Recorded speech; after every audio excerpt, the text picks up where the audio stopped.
नमस्कार स्वागत करुछि आज संध्यार केतोटी मुख्य गुरुत्वपूर्ण खबर को आपण मानकु दर्शक बंधु एबे आमर हस्तगत होइथिबा प्रथम खबरटी रही वर्षा संपर्कित बंगोपसागर रे सृष्टि होइछि लघुचाप जहाँ अवपात रे परिणत होइछि एवं यह किभଳି भाबरे गति करुछि एवं केउ केउ स्थान को रही वर्षा एवं ए वर्षा केते दिन पर्यंत लगी रहिबो जानिबा से संपर्क में बंगोपसागर रे सृष्टि होइथिबा लघुचाप आसंता 12 घंटा रे अवपात रे परिणत हेबार संभावना रही। अवपात रे परिणत हेबा परे एहा उत्तर उत्तर पूर्व दिग को गति करिवो एवं तार परवर्ती 24 घंटा जाए से अवपात होई रहिबो। यार प्रभाव रे राज्यर विभिन्न स्थान रे आज वर्षा लगी रहिथिबा बेले आसंता काली मध्य वर्षा हेबार संभावना रहिथिबा पाणीपाग विभाग पक्षरु सूचना प्रदान करा जायछि।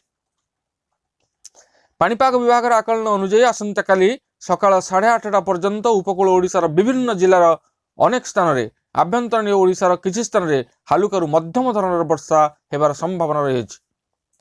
यही समय मध्य गंजाम गजपति केन्द्रापड़ा जगतसिंहपुर जिलार गोटे किंबा दुईटी स्थान में प्रबल वर्षा हेबार मध्य संभावना रही।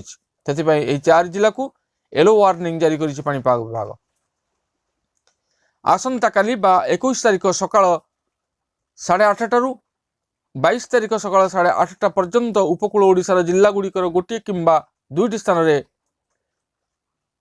यथा मयूरभंज केन्दुझर और ढेंकानाल जिलार गोटे बा दुईटी स्थान में हल्का वर्षा हेबार मध्य संभावना रही। अन्य सब स्थान में पाग सुखिला रहिबार संभावना मध्य रही। परवर्ती खबरटी रही राज्य में लागू हेबो पंचसखा शिक्षा सेतु योजना। गणशिक्षा विभाग तरफ जारी है विज्ञप्ति।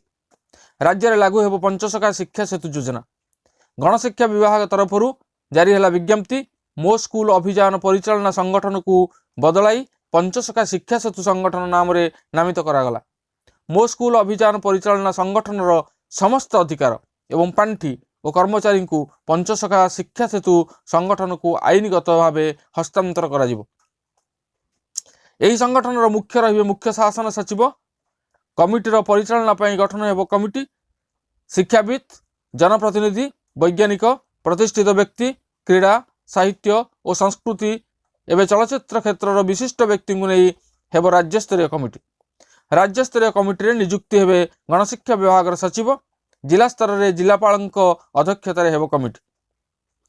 दुईटी उत्सर आसिबो पांठी। दाता एवं सरकार देवे अर्थ। दातांकर 2 गुणा देवे सरकार। सर्वाधिक 50 लाख टंका पर्यंत ग्रहण करा जाय परिबो दातांकर अर्थ। परिष्कार परिच्छन्नता एवं रक्षणाबेक्षण पई नियुक्ति व्यवस्था मध्य रहिबो।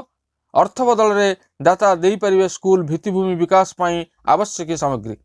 पंचसखा शिक्षा सेतु पई आर्थिक अवदान चेक वेबसाइट एवं ऑनलाइन माध्यम रे संग्रह करा जिवो।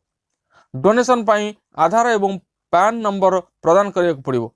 सेहीपरि प्रवासी भारतीय माने पासपोर्ट रो विवरणी देई प्रदान करिवे अर्थ। एककालीन 20 लाख रु ऊर्ध्व अर्थ प्रदान पई जिला स्तरीय कमिटी सह करिवा पड़िबो परामर्श।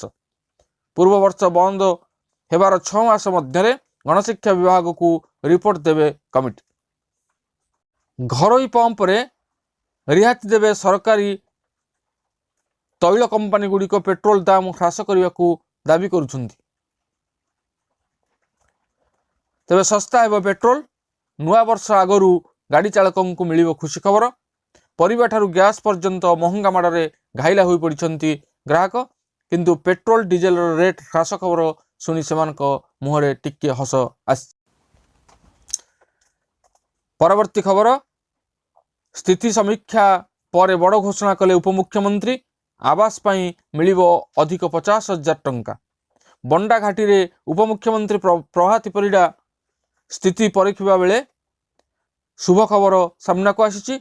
सुभद्रा और आवास योजना बाबद लोकों को भेटिछंती उपमुख्यमंत्री। सुभद्रा रे 2932 रिजेक्ट आवेदन सानी विचार हेबो बोली से कहिसंती। सरकारी प्रतिनिधि आसी घर घर बुली समस्यार समाधान करिवे। आवास योजना रे घर निर्माण पई एठी अधिक खर्च हेउची। तेणु सरकार बंडाघाटीवासी माननकु आवास पई अधिक 50,000 टंका देवे बोली उपमुख्यमंत्री सूचना दैछंती। ତେବେ ଏ ଥିଲା ଆଜିର ମୁଖ୍ୟ କେତୋଟି ଗୁରୁତ୍ୱପୂର୍ଣ୍ଣ ଖବର। ଆଜି ପାଇଁ ଏତିକି, ପୁଣି ଦେଖା ହେବା ଆଗାମୀ ଭିଡ଼ିଓରେ। ରହୁଛି, ଧନ୍ୟବାଦ, ନମସ୍କାର।